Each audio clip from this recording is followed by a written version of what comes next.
Hey guys, welcome back to the channel, or welcome if you're new. I'm Becca, and on this channel I'm reacting my way through eating disorder recovery alongside complex chronic illness, one video at a time, in an effort to help one or more of you on the other side of the screen feel either less alone, feel a little more understood, or to give you something to learn or to laugh about. And if we can do any of those things, then that is just like the best gift that I could ask for it for myself. So I hope that that's the case today. We are diving into a cover, or retake rather, that I have wanted to do for so long, and it has just been one of those that unfortunately has kept getting pushed down the list because when I've been able to record, other things kept like getting pushed above it, but we're doing it today.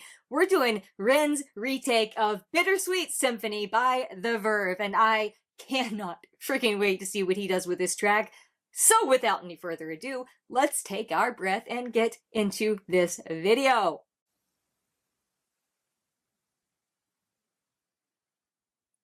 Alright, as regulated as I'm gonna get. I'm too daggone excited to be too regulated, but here we go. Ren, the Verve, Bittersweet Symphony retake. Let's go!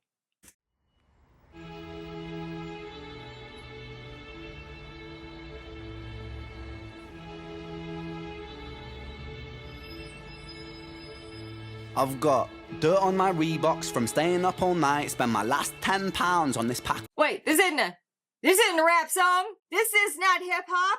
He's gonna make me dissect these bars, isn't he? Yes, all right. I'll try to let it play for a little bit longer periods of time now that I know he's gonna be spitting bars here, and then we can go back and dissect, but oh goodness, maybe let's see how long. This is 2 minutes and 40, we'll see. I'm not gonna promise that I can't pause, but let's just try to enjoy this as much as we can. Of course, I'm not gonna promise that I won't pause, because I think we all know that that's not a promise I can keep, and I don't have any intention on making a Cogsworth promise, meaning promises you don't intend to keep. Shout out Beauty and the Beast. I'm loving, also, the bus brakes. You can hear like squeaking bus brakes in the background. Sounds like part of the instrumental track. I don't remember if that's on the original instrumental or not, or if that's just part of what he's doing here. So, oh my goodness, okay. Again, let's go. I've got dirt on my Reeboks from staying up all night, spend my last £10 on this pack of Marlboro Lights. I phoned up Stevie, I said, gee, you alright? He said, it's 6 in the morning, brother, get some shut-eye. I feel a sense of well-being this time in the morning, wear my heart out of my hoodie while the city is snoring. Drunks falling off the sidewalks get issued a warning. Distant sirens, they crescendo like a symphony calling. This is the Britain I know, this is the Britain I love, there's poetry. Okay, so I don't know, I'm trying to decide. Am I just gonna let this whole thing play through and then go back and talk about it? Or am I gonna point out some things? And I don't know. But I do want to point out here what he said there about distant sirens, they crescendo like a symphony calling. It's also making me wonder if that's like a shout out to The Clash, London Calling, like their biggest song, I guess maybe their most popular song, London Calling. And he's here in Britain, like on the streets there. So maybe, is that what he's doing there? Distant sirens, they crescendo like a symphony calling. So London Calling, but also the sirens. We talked about how it sounded like the screech of brakes. I did not mean screech as in the character from the Tales, by the way, but the brakes that were screeching from the bus there, or whatever vehicle, sounded like they were part of the backing track. And now, as he's delivering this, and he says that line about the distant sirens crescendo as a symphony, like, you can hear the instrumental getting a little louder. His delivery is also getting a little bit louder, so they're illustrating that crescendo with the background instrumental, as well as his delivery and his vocals, and oh my goodness! Oh my goodness, we'll go back and talk lyrics in a minute. Let's keep going for now, though. The Britain I know, this is the Britain I love, there's poetry inside the city if you listen enough. Working class casual. No, and serious. So we weren't gonna talk about lyrics. Okay, executive decision for the song. Gonna let it play all the way through, then we'll go back and talk about the lyrics one at a time. I just want to experience this, though. So, we're just gonna let it play all the way through the song. As much as I know I'm gonna want to pause it, then we will dissect.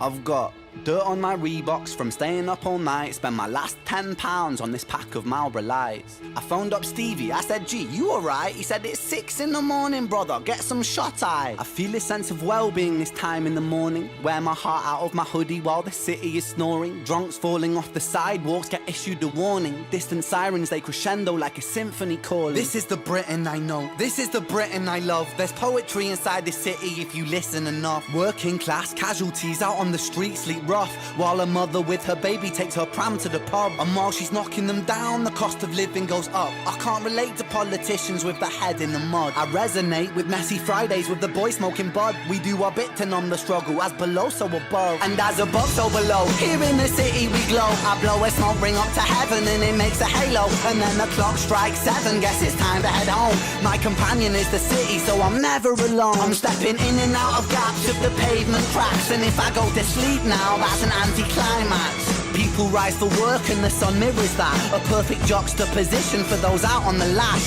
Bear with me, it's beautiful, I think it's irrefutable. There's beauty in the contradicting Britain, indisputable. Junkie in the cubicle, that old spoon is usable. His mother's in the black suit, crying at a funeral. 9 to 5 crucible, this route is not commutable. A kid falls off the tracks and then he serves a stretch at juvenile. Libby's at the Dolies, but her disposition's humourful, while Davy's at the bookies and his mates call him delusional. Britain, drink it down and moan about the weather when the sun starts shining. Feel the factor 10 tremor. Boys, we'll be in it together until the fists start flying like they're Conor McGregor, and then he's out. I think he took it too far. I think the boy saw red. I think he hit him too hard. Now he's face down on the pavement with the face full of tar. Mad how small altercations can define who we are. That's my cue.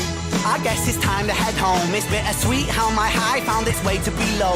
And I've said it once before, as above so below. Living on the streets of Britain, you just go with the flow. But I'm done, I'm out for the night. As the sun paints the pavements, I'll turn out the light. White noise on the radio to quiet my mind. Always was an overthinker, just the way I'm designed. Britain, drink it down and moan about the weather. When it's all said and done, we'll be in it all together. Boys, we'll be like you forever. It's a bittersweet symphony, we're birds of a feather.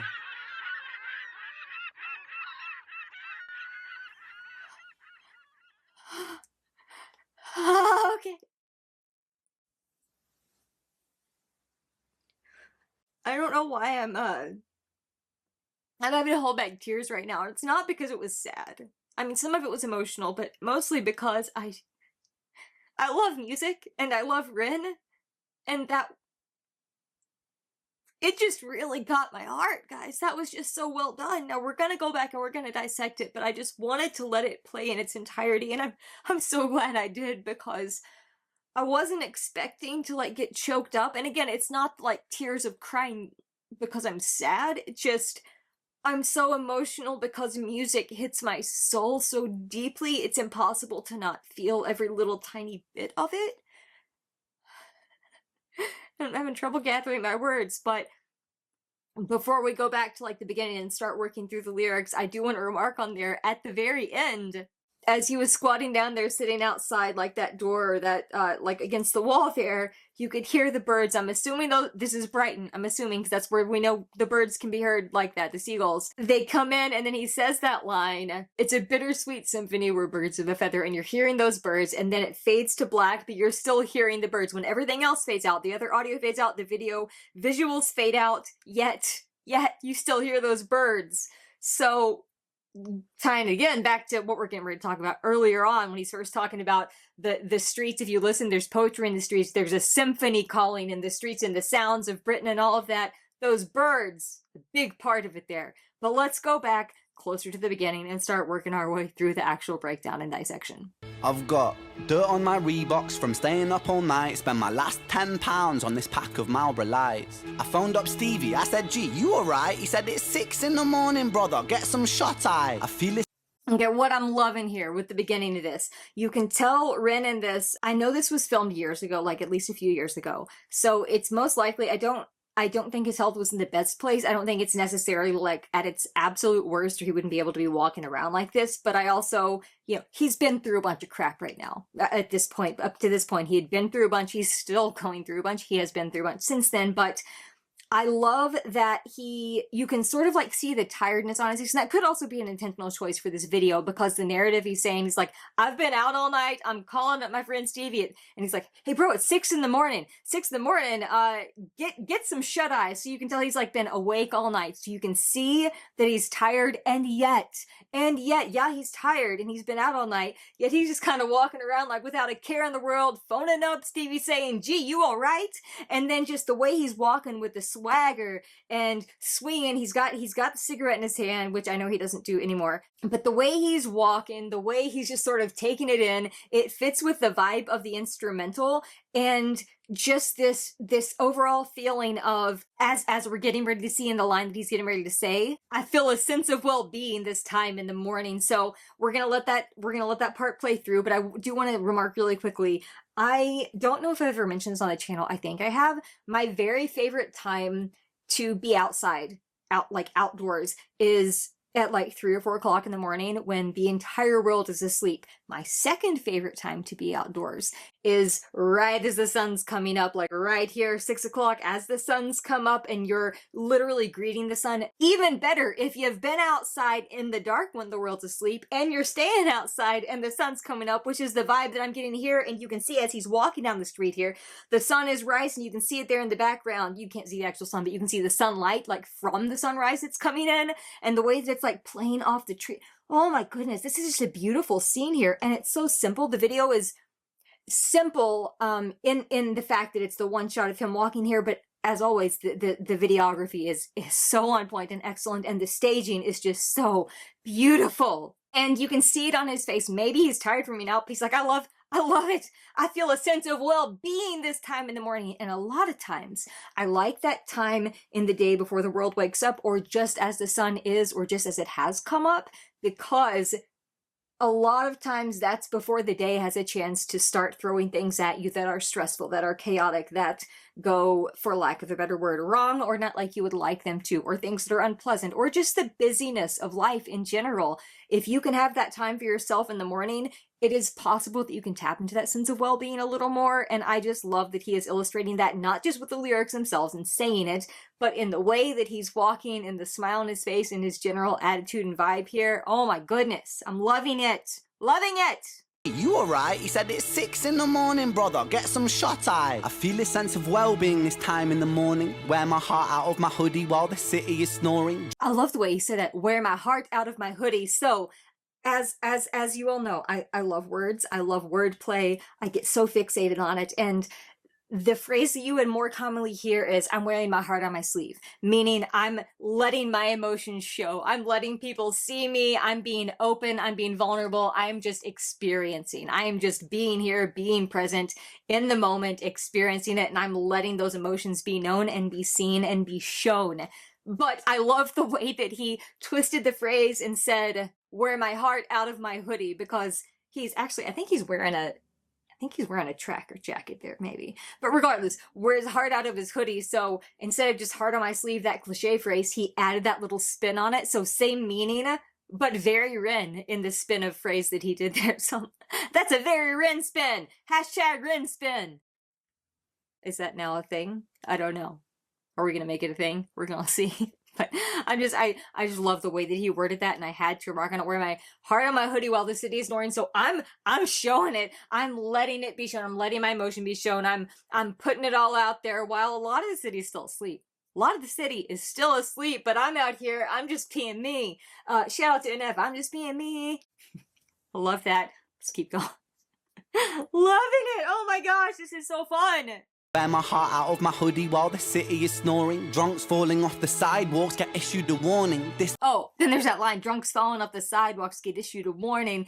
And yeah, some of the people that are following him look like maybe they've been out all night based on the clothes they're wearing and the things like the clothes that they're also carrying.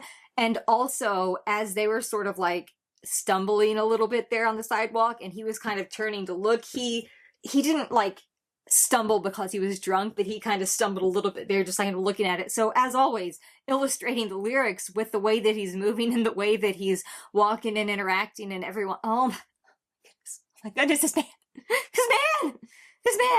He is snoring, drunks falling off the sidewalks get issued a warning. Distant sirens, they crescendo like a symphony calling. This is the Britain I know, this is the Britain I love. There's poetry inside the city if you listen enough. Working poetry inside the city if you listen enough. Where's some of the most famous poetry in the world? From Britain.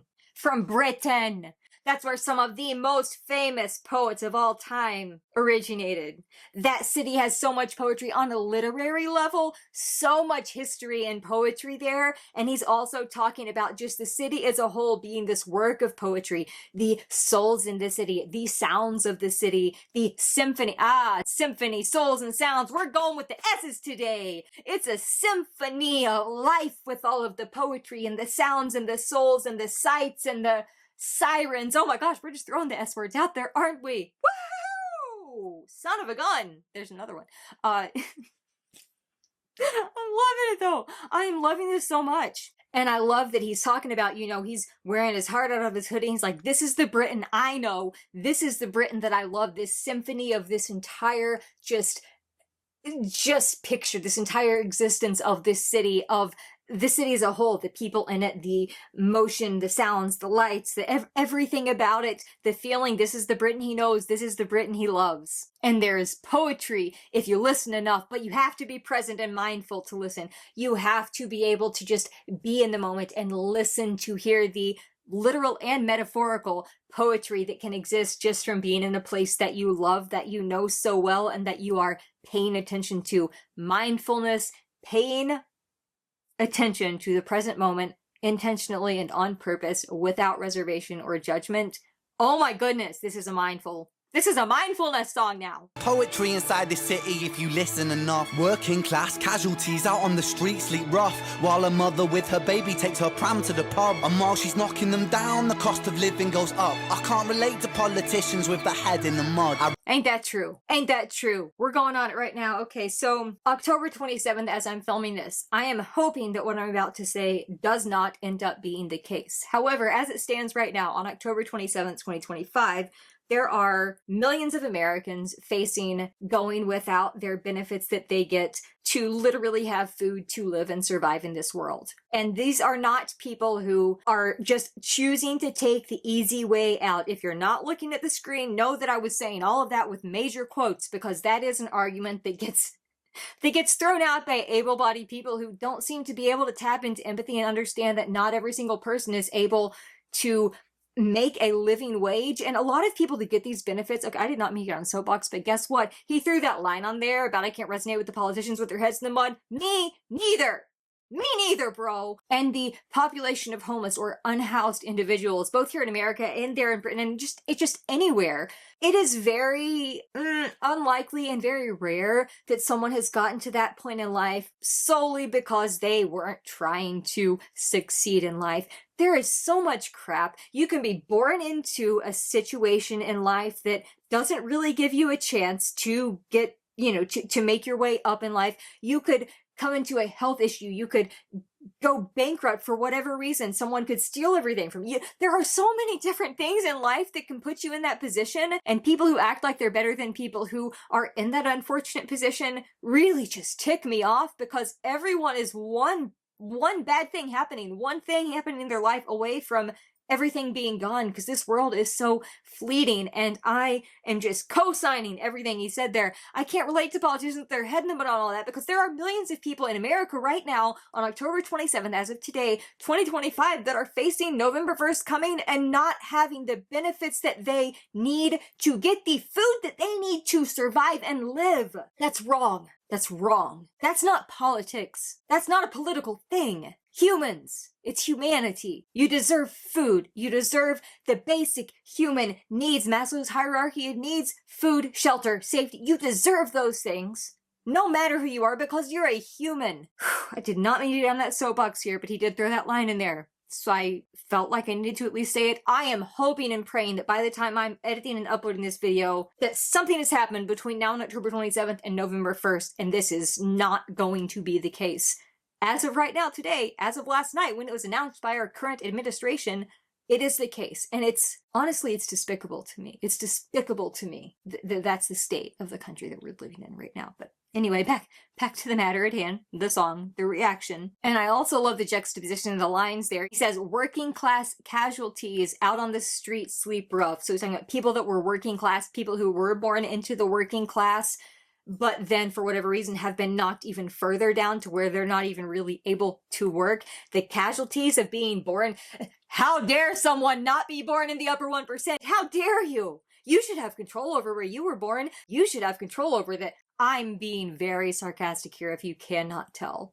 you do not get to decide what position in society that you are born into. You don't get to decide that. You don't get to decide what class you're born into in this world. You're there.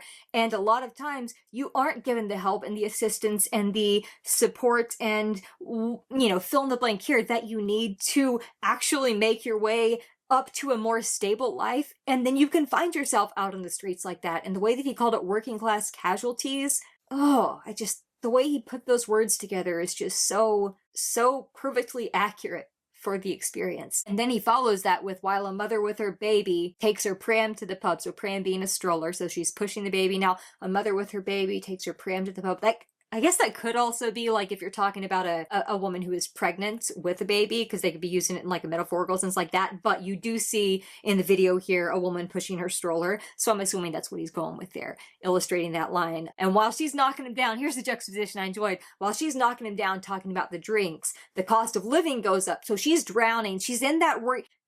Oh, wait, is he saying she could potentially become that working class casualty as well?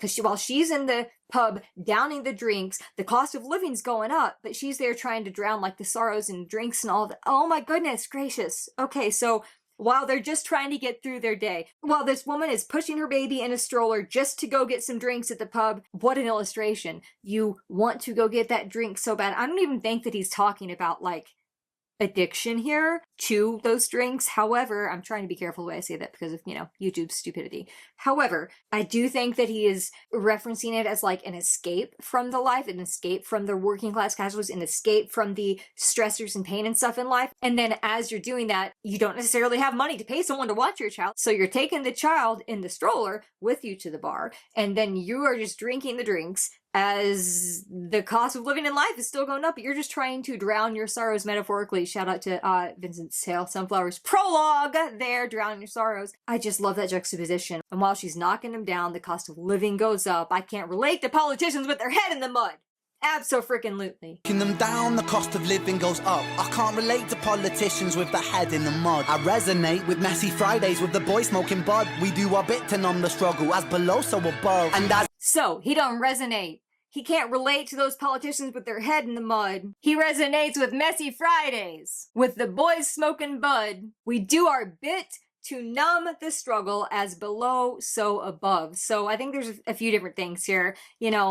We talked about, doesn't relate to politicians because they try to position themselves and a lot of politicians, I should say, try to be relatable to the working class, these working class casualties that he's talking about there. They try to be relatable, try to paint themselves as this blue collar, genuine person, but they really aren't all that relatable. So no, I can't relate to them. Your head's stuck in the mud if you think you're pulling the wool over your eyes. That's not happening. But I can sure as heck relate to messy Fridays with my boys smoking bud and doing what we can to numb the struggle. So like they're lighting up there on Fridays, on the weekends, to, just like the woman in the pub, to numb out the struggle and the chaos of daily life and the working class casualties, just the pain of existence and living in a world where you can't necessarily seem to get your head above water, yet you're also just still trying to take in the symphony and exist in the city and not get so caught up in the rat race as well. There's a lot of stuff going on here, but I am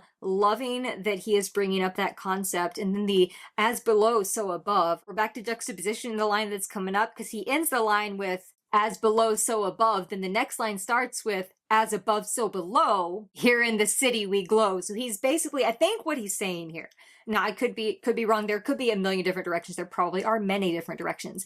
I think what he is saying here is as above, so below. So he's like, it's all the same. Whether he's talking about like above being like your brain is higher because you have been engaging in substance and partaking, or if he's talking about literally those, when he was walking by that unhoused person on the street there, the working class casualties being literally on the ground, if he's talking about head in the clouds, if he's actually talking about like heaven. I don't think he's talking about a heaven and hell thing here. I don't think that's the juxtaposition, but like, here's as it is above, so it is below. As it is below, so it is above. This is life. We are just living life. And so many people, no matter what level they are on, are still trying to numb out in some way. So whether your head's high due to whatever substance you're partaking in and you're feeling a little like above there as you're below, I don't know. I don't know if that's the imagery we're going with here or not, but we're going to keep it going and dissecting the rest of this. We do our bit to numb the struggle as below, so above. So we try to numb our struggle as much as we can. We do the little bit that we can to numb a little bit of the struggle down here below as maybe what he's saying when we finally do is, and when we do depart from this world, provided we're talking about heaven, let's just use that as an example, there could be peace, there could be no suffering there. So maybe we're trying, while we're down here below, we're trying to numb the struggle, to tap into a little bit of peace that we might not know until our lives on this earth are over. Is that what he's saying here? Goodness. Fridays with the boy smoking bud. We do our bit to numb the struggle, as below so above, and as above so below. Here in the city we glow. I blow a smoke ring up to heaven and it makes a halo, and then the clock. I love that. So as above so below, in the city we glow. I blow a smoke ring up to heaven and it makes a halo. So I do think he is talking about heaven here. I do think that's what he's talking about there as far as like the below and above thing. But I love that when he illustrated blowing a smoke ring, he also like leaned back and stumbled a little bit. I'm loving his swagger, and I don't want to say lackadaisical, that's not the right word, but I'm just loving the way that he's presenting himself here, and that smoke ring up to heaven and it makes a halo. So he's blowing a smoke ring up to heaven. Partaking in any substances like that could be seen as like a bad thing that you are doing. You're breaking the rules, you are sinning, whatever form of whatever word you want to use there. It's often painted as like the bad boy thing, smoking, drinking, engaging in whatever substance, but blowing the smoke ring up to heaven and it makes a halo. So this substance that is considered bad, the ring that you're blowing still makes a halo. You're blowing it up and it's making like a halo of your head, the ring that you're got. So it's like it's still giving me that little sense of numb, that little bit of numbing to the pain, that little bit of maybe goodness or peace or calm or whatever else, fill in the blank here. And I love the way that he also illustrated that line as he's walking and kind of looked up and did it, and oh my goodness. All right, let's keep going. Bring up to heaven and it makes a halo, and then the clock strikes 7, guess it's time to head home. My companion is the city, so I'm never alone. I'm stepping in and out of gaps of the pavement cracks, and if I... Okay, so I love the way that he's walking here, and it's reminding me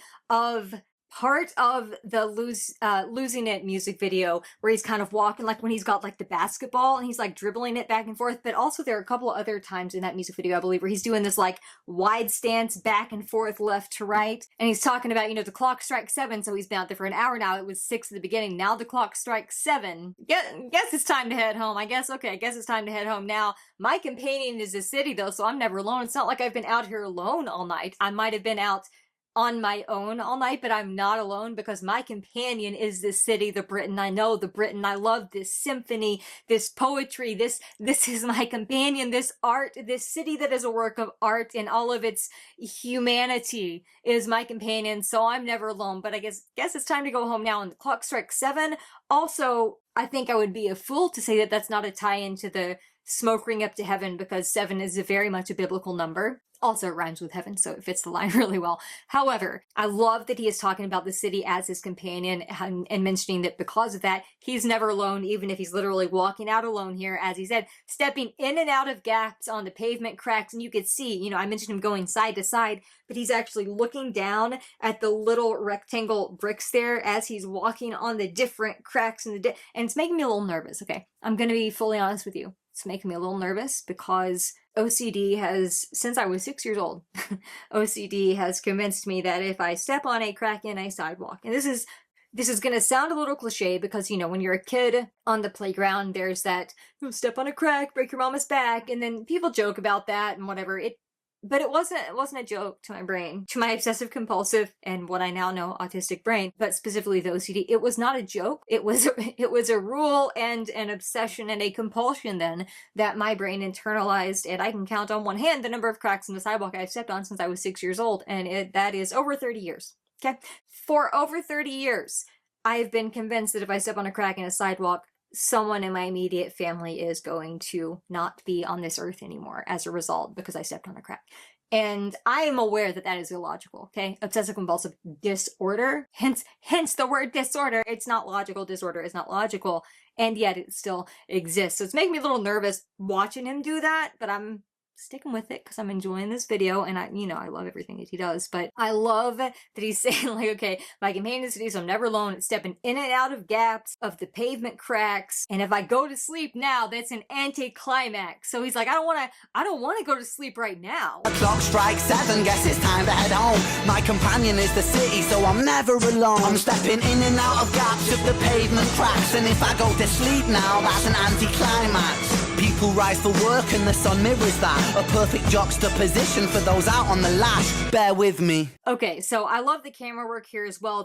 The brief shots here and there to illustrate like the movement. I'm loving the way that the scene's glitching. I'm loving that there are specific lyrics are popping up on the screen. It's just bringing this whole like message home even more. And I love these things, if I go to sleep now, that's an anticlimax. If I go home at 7, I guess it's time to head home. But if I go to sleep now, when all these people are getting up for work, and then the sun mirrors that. So okay, here we go. So the sun, S-U-N, rising, the sun is rising for the day and mirroring people getting up for work to face the day. Also, the Sun is a British tabloid and a paper, like a publication. So it's going to be reporting on all the things that happen throughout the day. If I go to sleep right now, I'm going to be missing all the things that are reported. I'm going to be missing all the things that are important, all the things that, even the little seemingly inconsequential things that are part of this symphony, all these little pieces. I don't want to miss out on it because then I'm going to miss the climax. If I go to sleep right now, that's an anticlimax because I'm going to miss the climax of that symphony before it just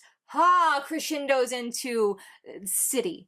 Like, oh my goodness. People rise to work and the sun mirrors that. So again, we've got that play on there. The sun, the actual sun in the sky, and the British tabloid publication. The sun, a perfect juxtaposition for those out on the lash. On the lash, meaning being drunk, like heavily drinking like that.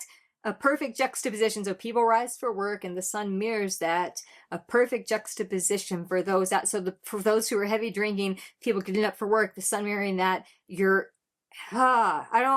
been out drinking, maybe all night, and you're still having to get up to work.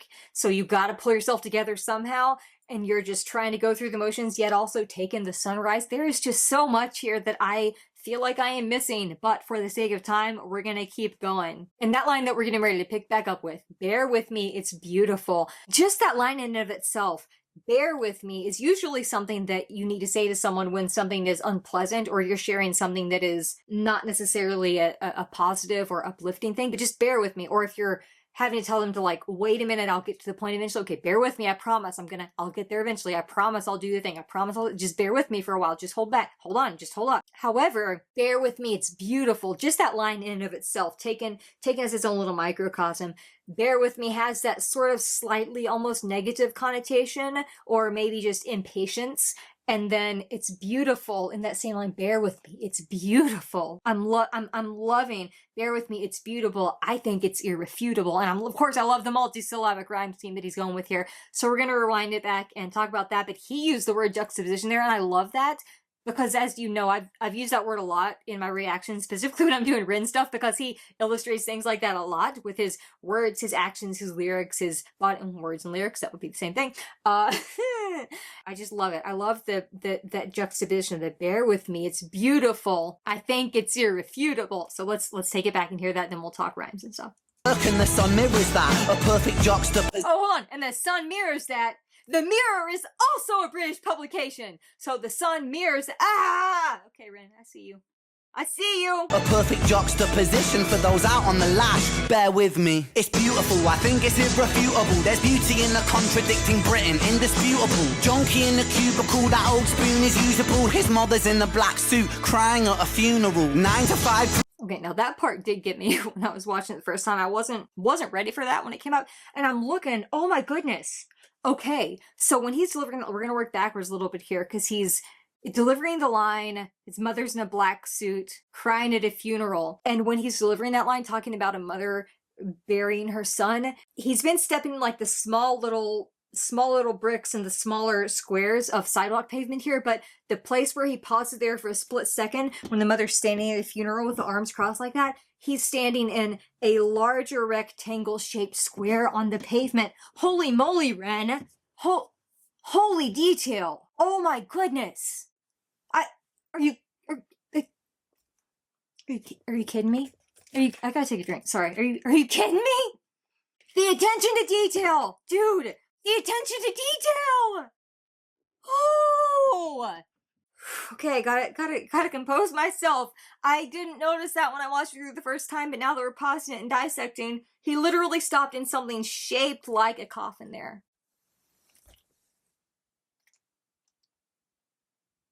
What?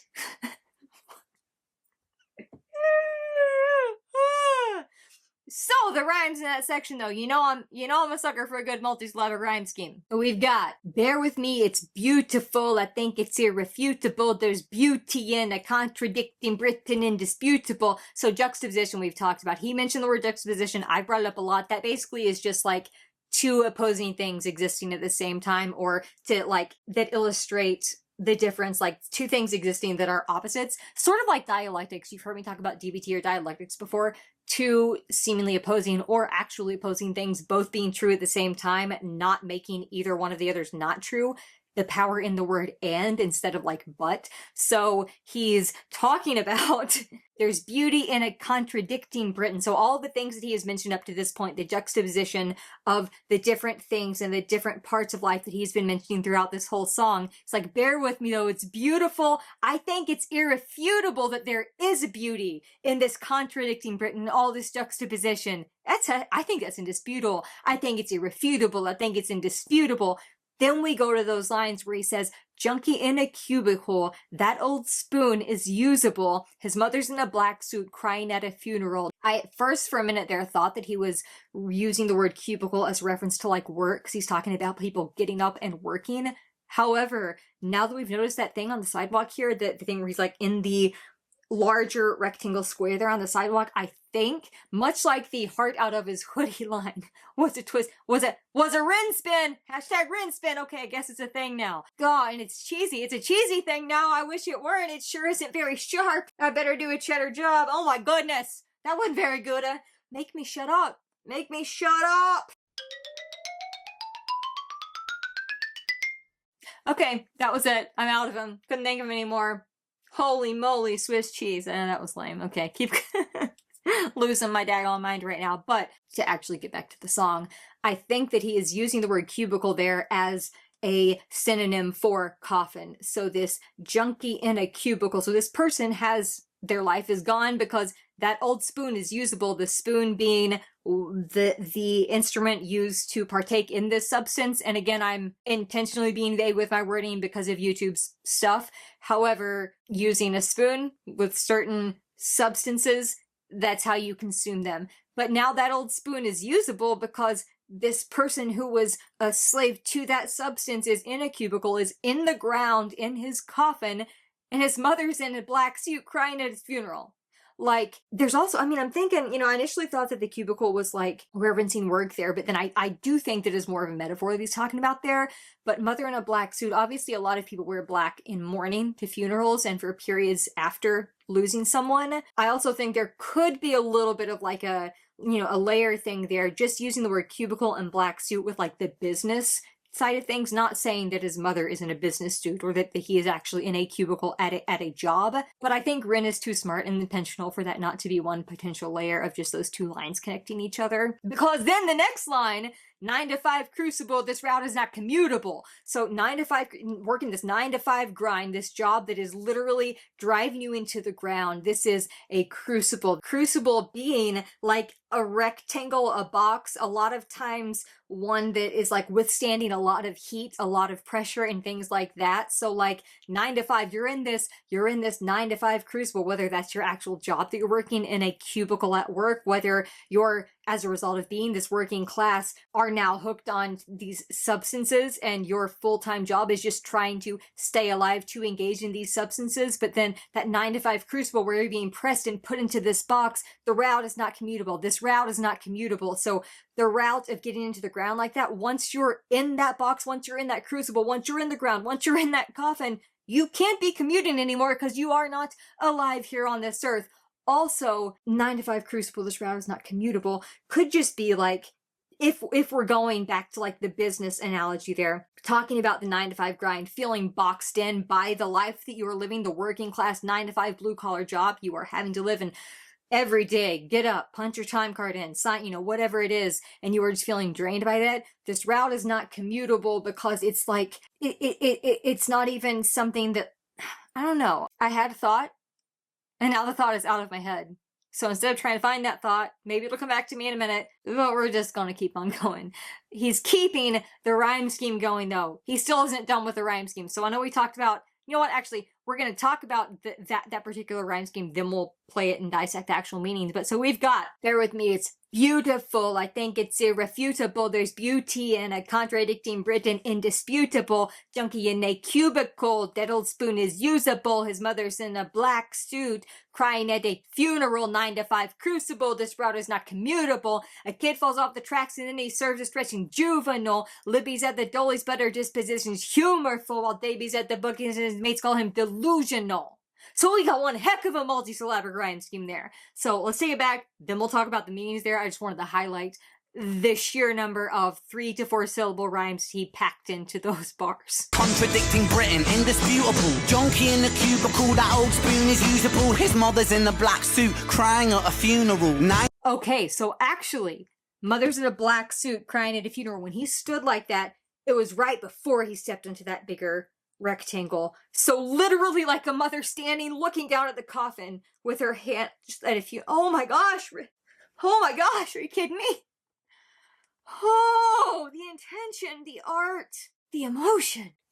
Usable, his mother's in the black suit, crying at a funeral. And that old spoon of his now is usable because guess what? He's not using it anymore because it took his life. In the black suit, crying at a funeral. 9 to 5 crucible, this route is not commutable. A kid falls off the tracks and then he serves a scratch at juvenile. Libby's at the dollies, but her disposition's humorful. While Davy's at the bookies and his mates call him delusional. Britain, drink it down and moan about the weather. When the sun starts shining, feel the factor 10 tremor. Boys will be in it together until the fists start flying like they're Conor McGregor. And then he... Okay, let's talk about that real quick. So he says that line, a kid falls off the tracks and then he serves a stretching juvenile. I think there could be a few different potential meanings there as well. A kid falls off the tracks could be communicating a kid trying to not be in this earth anymore by jumping onto tracks in front of a moving vehicle. If we're going that route, then he serves a stretching juvenile because that can cause a lot of different issues for the person operating the vehicle, for, I don't know, there could be a lot of different things there. Also, falling off the tracks, metaphorically in life, you're on this track in life and then you fall off into whatever problems, into whatever negative things, into whatever substance use, into whatever is dragging you down, and you start committing these crimes or you get in whatever legal trouble is coming up, then you serve a stress at juvenile because you've fallen off. Dude, you've fallen off the tracks. You've fallen off the metaphorical tracks. You've fallen off the literal tracks. Then you serve a stretch at juvenile. And I did have to look this next line up because I was not certain on Libby's at the dollies, but her disposition is humorful. I did look that up because I was just curious myself. I could have waited till later to look it up, but I wanted to know for context. Apparently that's like the getting public assistance. That's what that phrase is talking about there. That's like the term they have there for it. Yeah, so she's there to get the public assistance, yet she's still smiling and she's still humorful about it. So again, this music in the city, this symphony of souls and sounds and sights and just Britain, that's she's part of the symphony. Despite the fact that she is having to get this government assistance, she's still got this humorful disposition. Dude, that just hits too close to home for the world that we live in, dude. And then he continues it, while Davy's at the bookies and his mates call him delusional. So Davy's like gambling and stuff like that, maybe owing some people some money. His friends are saying, dude, you're thinking too much of yourself. You're being a little delusional here. Don't think that you're above this. Don't think that you can do, actually, don't think, we're getting into the lines here about like fighting and throwing punches and like stuff like Conor McGregor. So it could be like, don't get delusional and think that you can actually physically take on all these people because they most likely are going to destroy and demolish you. Don't think too much of yourself there because you're going to get yourself into some physical trouble. And so the following lines, Britain, drink it down and moan about the weather. So again, we're downing the drinks like he mentioned earlier in the song. But Britain, sort of a known joke that because it does rain so often and it is so often rainy and cloudy, they complain about the weather a lot in Britain. So he's also saying it in like this, like just kind of, I don't want to say happy-go-lucky, but Ish, hey, it's just life. It is what it is. Bring it, drink it down and moan about the weather. When the sun starts shining, feel the factor 10 tremor. So when the sun starts shining, I'm assuming what he's saying there is he's saying like people are getting really excited. The sun starts shining, people are excited, so the city's buzzing and stuff, and that's a factor 10 tremor. Is that what he's talking about there? If I am completely missing something, please let me know. But I think that's what he's going. These boys will be in it together until the fists start flying like they're Conor McGregor. And so you can see in the background, these people that are in the background of the video, there are fists flying. There is someone who does end up going down, and he's getting ready to get into that next line, but my battery is dying, so I'm going to switch my battery, then we'll finish. Editing Becca here. Oh my gosh, this guy and his detail. I didn't realize until I re-listened to this just for fun right after filming, but the line, boys will be boys, is illustrative of the differences between a boy and a man. When he delivers that line, his voice breaks on the words will be. Boys will be boys, much like a boy's voice breaks when he's going through puberty. Wow. All right, let's run it back to that line about boys will be in this together so we can see that fighting going in the background, and then we'll just keep going and dissecting here. Britain, drink it down and moan about the weather when the sun's... Actually, hold up. He's saying, Britain, drink it down and moan about the weather. He's sort of doing it like, hey, here we are. Here's what it is. That's what we do. That's what we do here in Britain. Drink it down and moan about the weather. He's also looking up to the sky when he's saying moan about the weather. So he puts so much thought and detail into everything. Does this man ever do anything that's not intentional when it comes to his art? I don't think so. Drink it down and moan about the weather when the sun starts shining, feel the factor 10 tremor. Boys will be in it together until the fists start flying like they're Conor McGregor, and then he's out. I think he took it too far. I think the boy saw red. I think he hit him too hard. Now he's face down on the pavement with the face full of tar. Mad how small altercations can define who we are. That's... Now I gotta tell you, he is talking about a small altercation there. Mad how small altercations can define who we are. So even what is seemingly a small fight, so someone not necessarily being completely destroyed from this world, but just a fight that injures someone, and then the people who did the punching, did the hitting, or whatever, are getting the heck out of Dodge, but you can hear the sirens coming, and Ren, the lyrics like, that's my cue to like get out of here, the sirens coming. So ultimately, a small altercation as far as like fist as opposed to stronger, non-human, like mechanical metal weapons and tools that can be used to, I cannot think of YouTube-friendly words right now, but things that could end with someone not being on this earth anymore. He's talking about minor altercations, so not necessarily something like that. However, I would be remiss if I did not mention that when I was watching this the first time, and then as I'm watching this section again, it's reminding me so much of Screech's tale when Richard the cop comes and sees Screech, and then he fires those 4 bullets in Screech's chest, and then Screech is down on the pavement, and of course we know that masterful, sorry for the spoiler if you haven't watched Tales yet, my bad, but we see the masterful camera work and cinematography in that when Ren playing Screech there is using like the guitar at like to illustrate the 4 gunshots, but then also the camera kind of falling to the ground to illustrate the body falling onto the ground as well. And then in this section here, that's exactly what came to mind for me, because he's saying boys will be in it together until the fists start flying like they're Conor McGregor. So Conor McGregor, a famous fighter, of course. And then he's out. So it's like, and then he's out, he's on the ground, so they were fighting, boys will be boys, we're in it together, we're fighting together, and then, oh wait, he's out. I think he took it too far. I think they went a little too far now. Also, hold on a sec, that's reminding me of Screech talking when he's knocking on Patrick. Patrick, man, come on in, please open the door. Patrick, man, I messed up, man, I left this girl laying down on the floor, like, so... Screech is like, I think I did it. I think I took it too far. Now, in the line that's coming up, we know that Ren is calling it a minor altercation here, so I don't think that it's something quite as violent and serious as that. However, I think it would be, again, foolish of me to not see that there is very much a connection there, specifically with some of the word choice that think he hit him too hard. Now he's face down on the pavement with a face full of tar, so he has hit the ground. He is there on the asphalt, which is where Screech ended up. But Screech was also talking about how he thought he took it too far. Man, I think I did it. I think I left her there. I think she's gone, for lack of a YouTube friendly word. I can't. Like, and then he's out. I think he took it too far. I think the boy saw red. I think he hit him too hard. So the boy saw red. Again, could be a couple things. The boy saw red, seeing red meaning you're so overcome with rage that you're not even necessarily feeling in control of what you're doing, in control of your violence. So you were lashing out and you were like, I did karate. I don't know if you can tell. I used to take karate for several years, and my form isn't all that great now. But if you're getting your punches there, we got your jab, reverse, hook, uppercut. So you're seeing red. You're getting into your zone there, and then you're knocking somebody. Knocking myself back and forth here with my stool. But anyway, then he's out. I think he took it too far. And I like that. I like pause power. Here, we're talking about the pause. If you do not know yet, we have pause power merch for the channel. We talk about the power of a pause and how rests and taking breaths and pausing in music, in lyrics, in the execution of video, how the pause and the rest in those moments of quiet or just waiting a split second can make all of the difference in the world and be just as powerful, sometimes even more powerful than actual words and lyrics or like melodies and harmonies and stuff like it. Outside of all of that, the pause, the rest, adds so much power to the delivery. And the pause power merch also is giving a subtle little screw you to people who complain about the fact that I pause videos too much.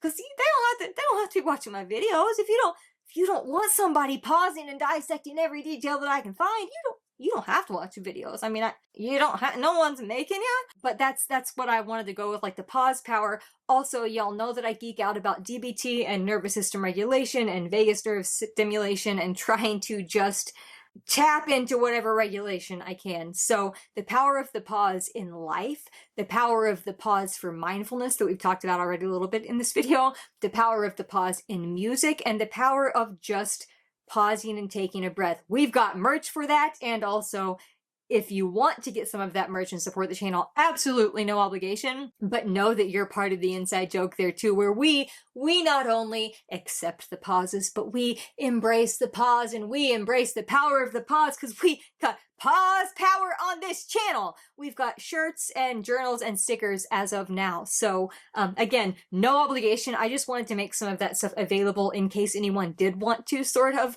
join in and have that little inside joke with the channel, and also maybe to give you a little bit of a smile, but just more than anything to remind you that there's power in the pause. Don't let anyone convince you otherwise. Now, did not mean to go on that whole tirade there. What I was getting at, the whole reason that I brought that up right now is because I like that he did that pause in the until the fists start flying like they're Conor McGregor and then he's out. And then there's a pause instead of just continually filling every syllable in that line. And then he's out, I think he took it too far. He pauses for that and then he's out. I think he took it too far. And it just adds so much more than if he were just filling in with like 3 other syllables there to fit the quarter notes or 8th notes in that phrase. So I love that pause. Again, power. Pause power, bro. Anyway, and then he's out.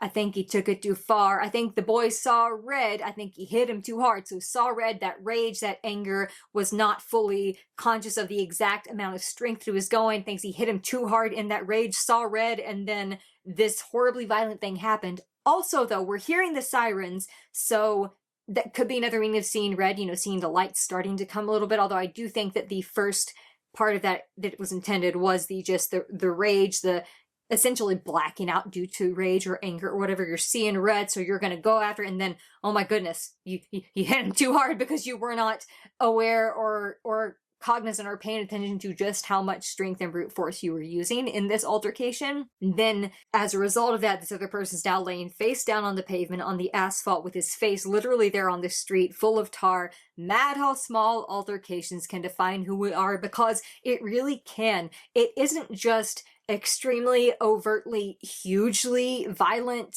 tragedies on large scales that can impact lives. Obviously they can, and they do every day, and it is tragic, and it is heartbreaking, and it is not a good part of this world that we live in.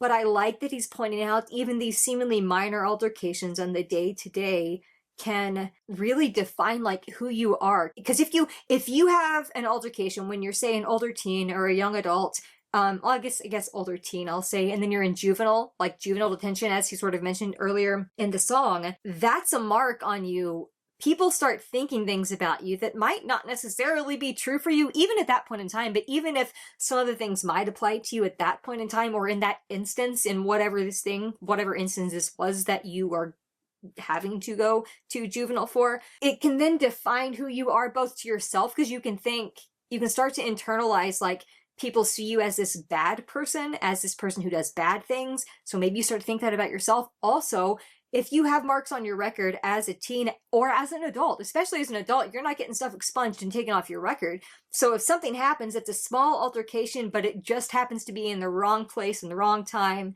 and you get, like, nabbed like that. Now, I'm not saying that we should excuse crime or violence. Of course, that is absolutely the antithesis of anything that I would ever say. But, like, something that usually wouldn't be caused for a huge life-altering, life-destroying thing, it can really sort of taint the impression that people have of you, and that can follow you through life. Even if you do a complete 180 and you never do anything like whatever this thing was again, people could still have this assumption about you, or the fact that that mark is on your record, it can follow you through life. And it's like, it is just so mad. And I like that he used mad, how small altercations can define who we are, because mad, of course, in this sense, I think he's talking about, dude, it's crazy. It is absolutely crazy, and crazy in the metaphorical sense, not in the mentally ill sense. But mad is a word that is used a lot over there in the UK for that. I also think it ties back into the scene read, like the anger type of mad. So there's the crazy synonym for mad there. Mad, how these small altercations can define who we are. And then possibly even another layer there that I'm just thinking of before we press play again. If you're the person who is down on the street and you have been beaten and you've been knocked down like that, let's take away the police aspect. Let's take away the sirens and that thing at all, and just talk about, like, the fighting like that. Mad how that small altercations, all of a sudden, maybe these people who were doing the pounding on this other person, now this person has essentially taken an L. Now that defines who they are. They're considered the loser. They're considered, the one who was weaker in this fight. So, goodness gracious. It doesn't take much. It does not take much in this world. Whew. All right, let's go back and get close to finishing this. Down on the pavement with a face full of tar. Mad how small altercations can define who we are. That's my cue. I guess it's time to head home. It's bittersweet how my high found its way to below. And it's bittersweet how my high found its way to be low. So he's not saying the word below there, like one word, B-E-L-O-W, saying mad how my high. So he was talking about being on substances with the boys on Friday nights. That's my cue. He hears the sirens. That's my cue. And he's sort of like panicking, trying to get out of there quickly. Guess it's time to go home now. It really is actually time to head home now. It's bittersweet, and we're doing Bittersweet Symphony here. So it's bittersweet how my high found its way to be low. So a lot of times, even if you're partaking in substances and getting that sense of a high to numb out from whatever pain and struggle is going on in life, that is actually going to get you in a very low state. Or if you want to take it back to, like, the mother who is drinking at the pub, alcohol is ultimately a depressant. People, when they are drinking alcohol, when it is first intoxicating, they can maybe feel, numbness to whatever is going on in their life, or they can even get a sense of easygoing or laughter or whatever, but alcohol ultimately is a depressant. So no matter how high something might make you feel, if it is a substance like that, it can be very bittersweet how something that you have chosen to partake in to try to escape from life a little bit can actually be very low. It can be a major low, and it can there can always be a come down. It can be a low in your life, like it can make you just feel low. It can also be a low point, just as far as, like, it's amazing how this thing that I thought made me feel better, oh, now I am low. I'm at a low point. Or it is just keeping my spirits down. Or I'm physically, like, literally here on the ground. There's so many different directions he could be going with this, but I love the juxtaposition there. I love the way that he is putting these words together, because we had so above and below, below and above, like in the previous lines. Did I get that backwards? I don't know if I got the order backwards or not. But it's bittersweet how my high found its way to be low. So and he's not saying the word below, but I love the twist on words there. Let's talk poetry for a minute. And I'm gonna mess the word up. I'm gonna mess it up here, I think. But I think it's something called an accordion. And there's another word that I'm blanking on. This is all my senior seminar, which was on Emily Dickinson in my senior year of university. But well, it was a college, but I said university because I'm reacting to something in Britain, and I think college here in the UK is college here in the US is the same as university in the UK. However, I just love the way that he is playing with the words there, because he used the word below in a few different ways. Now he's my high found a way to be low, two separate words. I love it. So of course I love the way that he plays with words and the different ways that he uses the same word or breaks the word apart there. And you know that I love the playing with language, but let's take it back and listen to this last little section again here. All altercations can define who we are. That's my cue. I guess it's time to head home. It's bittersweet how my high found its way to below. And I've said it once before, as above, so below. Living on the streets of Britain, you just go with the flow. But I'm done. I'm out for the night. As the sun paints the pavements, I'll turn out the light. Hold on a sec, did you catch that? On the part where we were talking about the pause earlier, he says, and then he's down. I think he took it too far. He did the similar thing with the pause here, after he recalls his earlier lines and says, as I've said it before, as above, so below, living on the streets of Britain, you just go with the flow. And then he sort of has another moment where he pauses in the next line of this little outro that we're getting ready to listen to him do and watch the end of this video here, where the instrumental, again, is also fading out a little bit too, which is, but I'm done. I'm out for the night. So there's that pause there. Again, just pause. Power, dude. Hashtag pause power. Hashtag Ren spin. We're doing all the hashtags in this one. Here we go. But let's take it back and keep dissecting the end of this. Flow, but I'm done. I'm out for the night. As the sun paints the pavements, I'm out for the night. I'm out for the night. As the sun paints the pavements, I'll turn it on. But I'm done. I'm out for the night. But he's just been out all night. So he has been out for the night. He's been out in the town for the night. He's also saying, but now he's done though. So it's now, we know it's sometime past 7 in the morning. It is now well into the morning, but he's done for the night. So this night that he was out doing that, it's like, okay, well, this is when I would like to be up. I like to be up and about and doing things super, like throughout the night, early on in the day. Now I'm done. I'm out for the night. Even if the night where I'm going to be sleeping, the night of me going to sleep, is when the world is awake and alive and buzzing and whatever. You know, as the sun paints the pavements, I'll turn out the light. So the sun, and oh my gosh, that beautiful imagery. The beautiful. Talk about poetry, man. I know I mentioned the historical poets and the very rich literary tradition in Britain. Ren is a poet, dude. He is a poet. He is a bard. He is a poet. He's a storyteller. As the sun paints the pavements. I've got chills. My camera is not focusing. I've got chills from that. As the sun paints the pavements. As the sun paints. I'm sorry, my brain is intoxicated with that. My brain is high on that wordplay. As the sun paints the pavements, I'll turn out the light. So as the sun is coming up, the sun is still shining over all of Britain. I'm gonna turn out the light. And he's talking about his own light, I think. I don't think he's talking about like the light of his life, but he's talking about, you know, finally going home, going to sleep after being out all night like that. But as the sun paints the pavement. Sorry, my brain is just obsessed with that phrasing.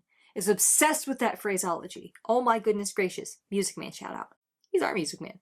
He's a what? He's a what? He's a music man. Actually, this guy is my music man, but I digress. He's a music man. He's a what? He's a what? He's a music man. All right, let's get it going. I love this, dude. I'm loving it. you just go with the flow, but I'm done. I'm out for the night. As the sun paints the pavements, I'll turn out the light. White noise on the radio to quiet my mind. Always was an overthinker, just the way I'm designed. Britain, drink it down and moan about the weather. When it's all said and done, we'll be in it all together. Boys will be like you forever. It's a bittersweet symphony, we're birds of a feather.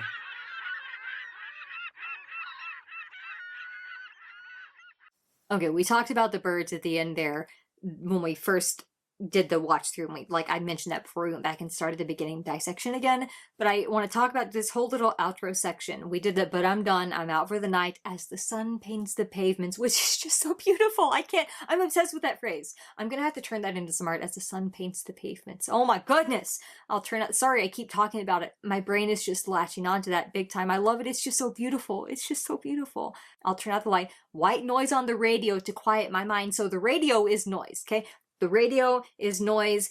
A lot of noise on the radio. Now, music it might be an exception, but like there's a lot of political stuff and news and stuff on the radio as well. So that white noise on the radio, white noise being like static noise in the background, also white noise being a very specific frequency of like staticky type noise, but can also be used as a phrase to describe whatever background noise happens to be going on, like that you're not actively focusing on, but it is still going on to kind of distract your mind or to quiet your mind from whatever your mind is actually thinking about. So instead of partaking of the substances, instead maybe I'm putting on this white noise on the radio, whether that's music, a news show, whatever it is, to drown out your mind that is going into, as he says in the next line, always was an overthinker, just the way I'm designed. Hello? Anybody else? Any overthinkers in the house? Because I got one right here. I got one right here. That's me.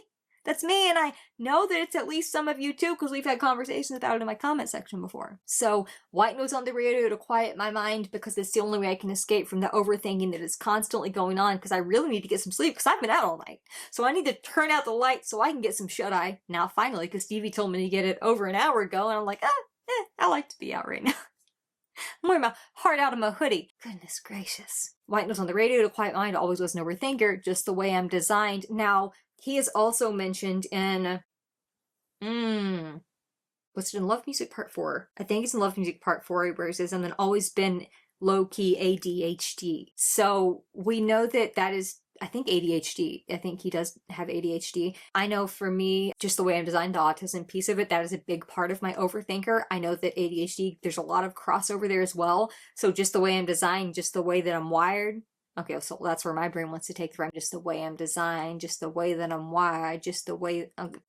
you get what I'm saying. But I love the way that he point that out there. Like, this is just the way I'm designed. I've always been an overthinker. It's not because something's wrong. It's just the way I'm designed. So I'm going to do what I can do to cope and drown out the overthinking in my mind as much as I can with some of this white noise that isn't the stuff I'm thinking about. So I can hopefully finally get some sleep and get some rest here. And things like Britain, again, he goes back to the drink it down and moan about the weather. So I like that that motif is coming back again. When it's all said and done, we'll be in it all together. So they're all going to be in it. All these different parts of the symphony, all these different walks of life at different levels of society, going through the streets, the mothers losing their sons, the different levels of struggle, the different levels of joy, the different levels of humor, the different levels of fighting, all of the different pieces that make humanity are combining for this bittersweet symphony that is life, that is Britain, the Britain he knows, the Britain he loves, and the poetry that is just in the city, if you only take a moment to be mindful and stop and listen and embrace that pause and the power that's in it as the sun paints the pavements. So again, though he has that sense of like camaraderie, we'll be in it all together, boys will be boys, we'll be like it forever. So like this is the story. It's sort of like, so the story goes, okay, and so it goes, so the story goes. I've now got chalk outlines and so the story goes, both going in my head. So the story goes. Okay, shout out Ren Skinner Brothers. Anyway, boys will be boys, we'll be like it forever. It's a bittersweet symphony, we're birds of a feather. And we talked about that line already. Boys will be, we'll be like it forever. It's a bittersweet symphony. We're birds of a feather. We're all part of this symphony. We're all different in our lives. We all have different lives. We all have different struggles. We've all gone through different things and walked different paths, yet we are all part of the same humanity. We are all, he's talking about Britain here, we are all here in Britain, part of this symphony that is Britain, this poetry that is this city, if you only take a moment to stop and listen and pay attention and get out of your head, get out of the overthinking in your head. Holy moly. Wow. I don't know what I expected here. It wasn't that. I gotta go listen to this on repeat now. I'm not gonna be able to stop playing this. I'm obsessed. I'm not gonna talk anymore. I've talked it to death at this point. Thank you guys so much for joining me on this one. Oh my goodness gracious, I love this so much. Oh my gosh. There's just so much in it that I love. But I really appreciate, as always, you guys coming with me. I hope you enjoyed this one as well. Please be gentle with yourselves, friends. This world needs you. I am so glad you're here, both in this world and here in this community. It is an honor to be able to connect with you in this way, especially when we're going over some Ren stuff here. And I cannot wait to see you in the next video.